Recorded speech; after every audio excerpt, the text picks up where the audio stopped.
सभी बच्चे ध्यान दें। आज हम आर्टिफिशियल सैटेलाइट का प्रक्षेपण पढ़ेंगे। यानी हमारा एम है launching of an artificial satellite around the earth, यानी पृथ्वी के चारों ओर एक आर्टिफिशियल सैटेलाइट कैसे भेजा जाता है। इसको समझने के लिए हमने यहाँ पर एक चित्र बनाया हुआ है। ये पृथ्वी है और इस पृथ्वी से h ऊंचाई पर एक पॉइंट है जहाँ से सैटेलाइट को प्रक्षेपित करना है। अब ये किस प्रकार से प्रक्षेपित होगा ये आप यहाँ समझेंगे।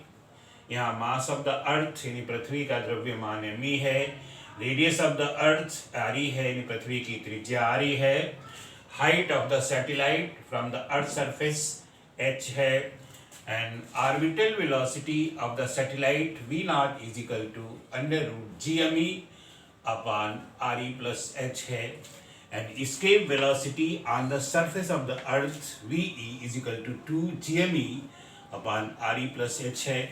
सभी बच्चे ध्यान दें, h re के सापेक्ष बहुत छोटा है, इसलिए हमने इसमें escape velocity में आरी के स्थान पर आरी प्लस एच लिखा हुआ है। ये लगभग आरी के बराबर है। तो अब इन्हीं दो वेलोसिटीज के बीच में हम आर्टिफिशियल सैटेलाइट को प्रक्षेपित करते हैं। इसकी 5 कंडीशंस हैं।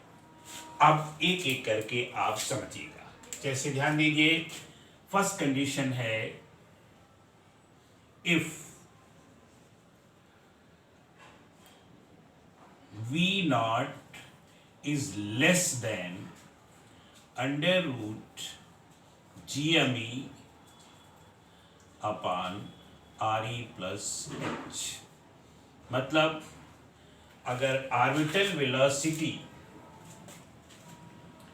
और नहीं, यहाँ नॉट v नॉट, ये v is the velocity, v is the velocity of the satellite, यानी उस सैटेलाइट की वेलोसिटी है जिसको हमें प्रक्षेपित करना है, और ये v is less than GME upon RE plus H, ये इसकी ऑर्बिटल वेलोसिटी है। इस कंडीशन में क्या होगा, आप यहाँ ध्यान दीजिए, ये वेलोसिटी यहाँ दी जाएगी तो ये चलेगा, लेकिन यहाँ पर ग्रेविटी अधिक प्रभावी हो जाएगी और प्रभावी होकर के पैराबोलिक पाथ बनेगा और साथ में वो पृथ्वी पर गिर जाएगा यहाँ पर।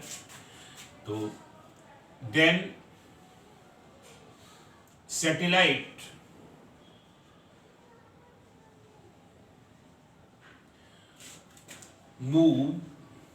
satellite will move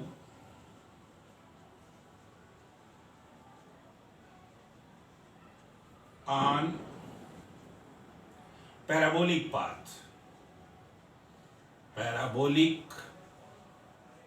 path, यानी सैटेलाइट पैराबोलिक पाथ में चलेगा and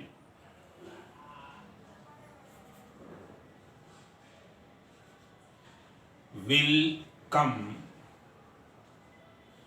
closer and closure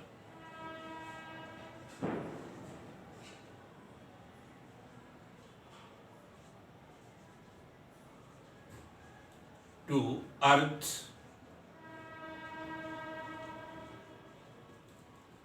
and finally fall on the earth। मतलब पैराबोलिक पाथ में चलेगा और धीरे धीरे वो अर्थ के समीप आता जाएगा और अंत में गिर जाएगा। सभी बच्चे समझ लेंगे। सेकंड कंडीशन है इसकी, इफ v यानी velocity of the satellite is equal to under root GME upon RE plus H। बेटा इधर ध्यान दो, ये ऑर्बिटल वेलोसिटी है, यानी v यानी velocity given to the satellite orbital velocity के बराबर हो जाएगा। तो यहाँ पर then the satellite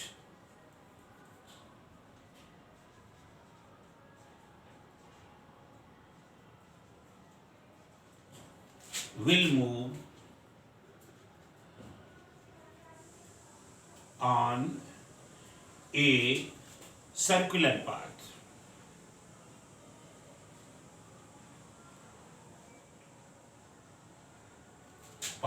Around the earth.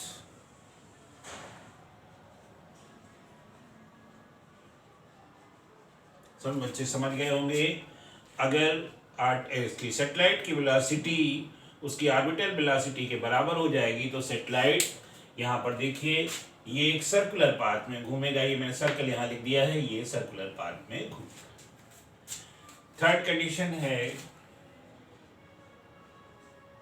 If v is greater than root GME upon RE plus H, यानी और इसके साथ एक कंडीशन और आएगी, ये चीज इससे बड़ी हो जाएगी। जब बड़ी हो जाएगी तो ये सेटेलाइट जो है एक ये साथ में सीधा ध्यान रखना पड़ेगा, एंड लेस देन, एंड दोनों एक साथ लिखे देते हैं, and less than root 2GME upon RE plus H, यानी ये इसकी एस्केप वेलोसिटी है। ये इसकी क्या है? एस्केप वेलोसिटी है, और ये ऑर्बिटल वेलोसिटी है, यानी इसकी वेलोसिटी ऑर्बिटल वेलोसिटी और एस्केप वेलोसिटी के बीच में हो, then the satellite will move on a elliptical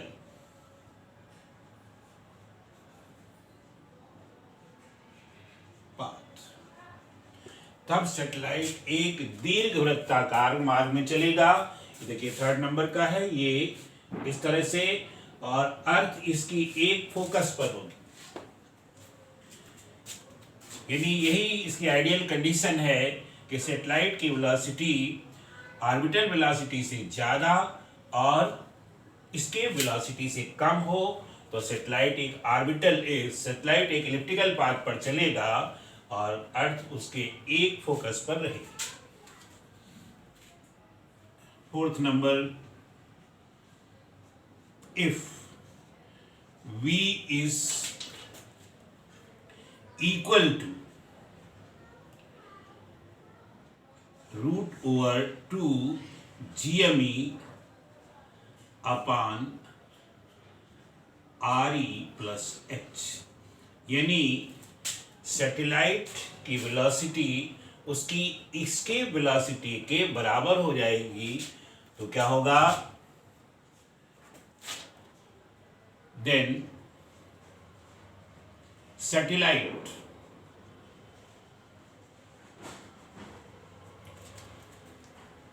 will move a satellite moving on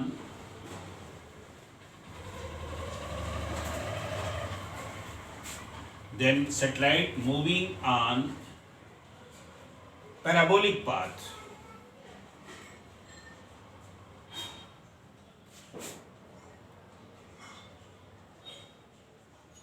satellite moving on parabolic path would escape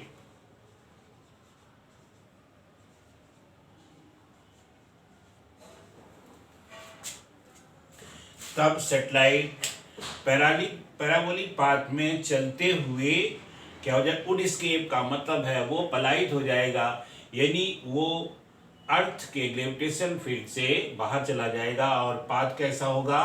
parabolic होगा। And fifth, if v is greater than root over 2GME upon RE plus H, कहने का मतलब satellite की velocity अगर इसके velocity से ज़्यादा हो जाएगी then the satellite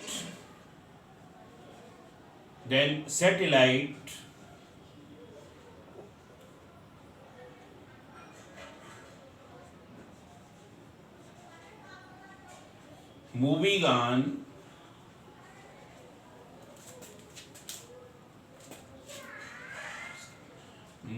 on hyperbolic path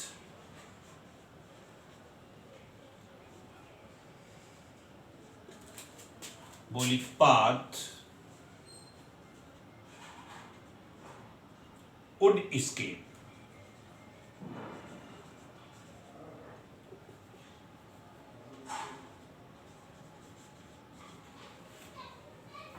ध्यान दीजिए, यहाँ पर चौथी कंडीशन में है अगर यहाँ पर इसका सैटेलाइट की वेलोसिटी उसकी जो इसके वेलोसिटी है उससे बराबर हो जाएगी तब ये पैराबोलिक पाथ में चलेगा और पैराबोलिक पाथ में चलते हुए पृथ्वी की कक्षा से बाहर हो जाएगा, यानी पृथ्वी का जो ग्रेविटेशनल फील्ड है उससे बाहर हो जाएगा। और अगर उसकी वेलोसिटी उसकी इसके वेलोसिटी से अधिक है तो उसका पाथ हाइपरबोलिक होगा और वो मतलब ग्रेविटेशन फील्ड से बाहर चला जाएगा, यानी वापस कभी नहीं आएगा। और इस तरह से ये 5 कंडीशंस हैं। इन्हीं 5 कंडीशंस के अनुसार किसी आर्टिफिशियल सैटेलाइट को अर्थ की कक्षा में भेजा जाता है। मैंने आपको पहले बताया सबसे जो अच्छी कंडीशंस हैं वो है कंडीशन नंबर 2 and 3, यानी अगर सर्कुलर पाथ में भेजना है अगर सर्कुलर पाथ में भेजना है तो उसकी वेलोसिटी ऑर्बिटल वेलोसिटी के बराबर होगी और अगर एलिप्टिकल पाथ में भेजना है तो उसकी वेलोसिटी जो है वो ऑर्बिटल वेलोसिटी से ज़्यादा और इसके वेलोसिटी से कम, यानी इसके बीच में होना चाहिए। यही जो है सैटेलाइट लॉन्च करने की आइडियल कंडीशंस है। तो सभी बच्चे इसको समझकर याद कर लेंगे।